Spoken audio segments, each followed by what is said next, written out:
Welcome to the Tailored Acres YouTube channel. I'm Taylor and I garden in rural Wisconsin, Zone 4B. This video is going to cover Seed Starting 101. The topics we're going to cover are why to start seeds indoors, choosing seeds and when to start them, materials needed, planting the seeds, caring for your seedlings, troubleshooting common issues, and transplanting your seedlings outdoors. Let's dive into our first topic. Why start seeds indoors? The first reason you would start seeds indoors is found right on the seed packet here, and this is days to maturity. We do not have this long of a grow season here in Wisconsin, so this is something, Lysianthus, that needs to be started inside because it extends our growing season. The second reason to start seeds inside is that you have control over the humidity and temperature inside. It gives the seedlings a much more controlled environment to start out and germinate in. A third reason to start seeds inside is that there are a huge variety of seeds available versus what you would find in your local garden center or greenhouse. It gives you a lot more choice in the exact varieties that you want to grow. And the fourth reason to start seedlings inside is that it is a great way to beat the winter blues. Next, we're going to talk about seed selection for indoor starting. The first thing to consider when selecting seeds to start indoors is this days of maturity. Now, if your packet doesn't have that on there, if you type in what you're growing and culture into Google, it should bring up a culture guide which gives you all the growing details for that plant.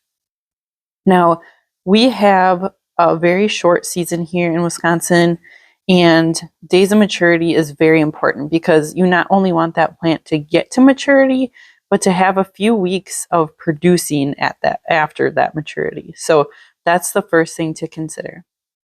The second thing to consider is if the plant has tap roots or roots that do not like to be disturbed or transplanted. Now, this information sometimes can be found on the seed packets, but you may have to do some more research to find that as well. We have a visitor, as always. The third way to find what seeds you should start indoors is on the seed packet as well. And that is just looking at the information it provides. So you can see the sweet corn, it only has directions for direct sow. So you're not going to be starting corn inside. This one here for cabbage, it looks like they have recommendations for either indoors or outdoor sowing. And then here on this ground cherry, it only has starting inside recommendations. So that is a great hint also on if you should start it inside or if you can direct sow it. Figuring out what to start inside and when may seem like it is daunting at this point, but it's really simple if you are ordering from a reputable seed company. These three have excellent details on their packets: Johnny's, Jung Seed, and M.I. Gardner. M.I. Gardner is my absolute favorite. They are a family-owned company from Michigan, and their packets are only $2 a piece. Now you have to watch how many seeds you get in there for how many things you want, plants you want. So like this corn only has 20, so I actually ordered 2 of those, but the cabbage came with 300, so obviously that's a huge amount of cabbage that you could plant with that one little packet. And all these have really good sowing details on them. My best recommendation for deciding if you should start something inside or outside is to do a little bit of both and see what's going to work best for you in your zone. Now that you've selected your seeds to start inside, the next question is, when are you going to start them? The first step in knowing when to start our seeds is finding our last spring frost date.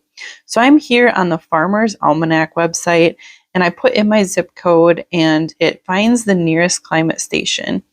So my last spring frost date is May 15th. So this is the date that I'm going to be counting back weeks early to start my seedlings. It also gives you the first fall frost which then in turn gives you your growing season length. So we have 131 days of growing here in central Wisconsin.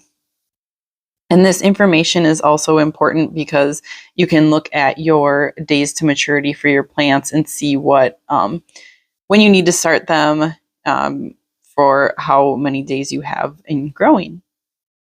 Now I'm going to jump back to my seed packs, and so the start indoors says 6 to 8 weeks before last frost. So that's that May 15th day for me. So that will be 6 to 8 weeks before that I would need to start that inside. Now, if you have a cooler area that you're growing your seedlings in, it's probably going to be more towards that 8 weeks than the 6 weeks. In the next section, I'm going to talk about what equipment you need to start seeds.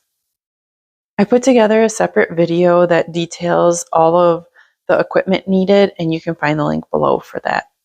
In general, though, you are going to need some sort of grow light, or your seedlings will get very leggy and it's probably not going to be worth your time. You'll also need seed trays, which I get mine at our local Jung seed store. In addition to your trays, humidity domes are very helpful for maintaining moisture. I just took this one off my seedlings I've already started. This just goes on top like that. Another type of container to grow seeds in is something like this, where you can reuse it. You just need to punch drainage holes in the bottom, and it comes with a humidity dome. So once your seedlings germinate, you can just remove this, and then you have a nice deep container. I started my onions and sweet peas in these last year, and they worked great. You'll also need your seeds. A mister is helpful to have when you are first germinating your seeds.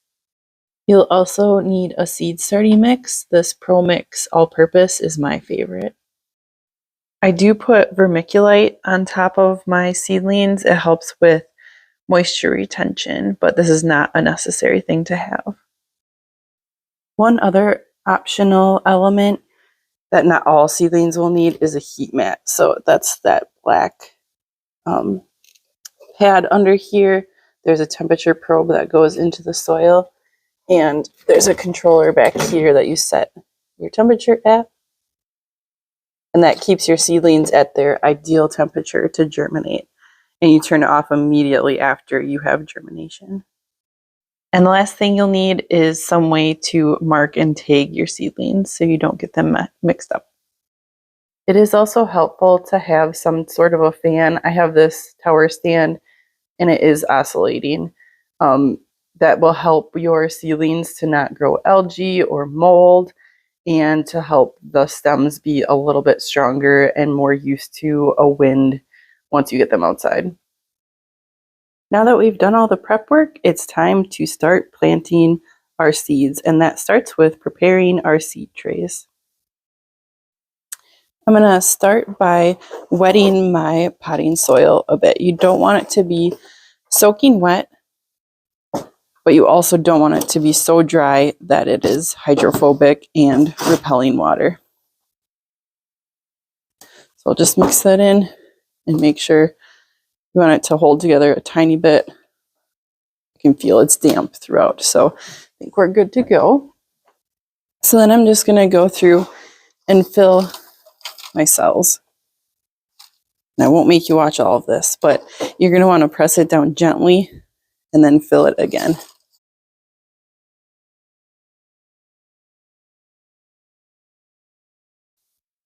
So I'm going to fill the rest of that up. Now it's finally time to plant our seeds. So we need to know how deep we're going to plant these seeds. We're going to head back to the seed packets here, and you can see right on here it says 1/2 inch deep. So that's how deep we're going to plant our seeds, and lightly cover them for this cabbage. This ground cherry is 1/8 inch deep, which is really shallow.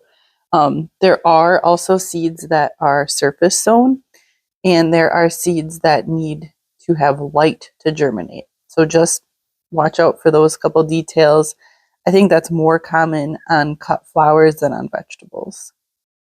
When I plant my seeds, I usually have a number of plants that I want to have, and I'll usually plant 2 in each cell, just because sometimes you'll have issues with germination, so then you are increasing your chances of having 1 plant in that cell, and you can thin it later. Once you get your tray planted up, make sure to not forget the label.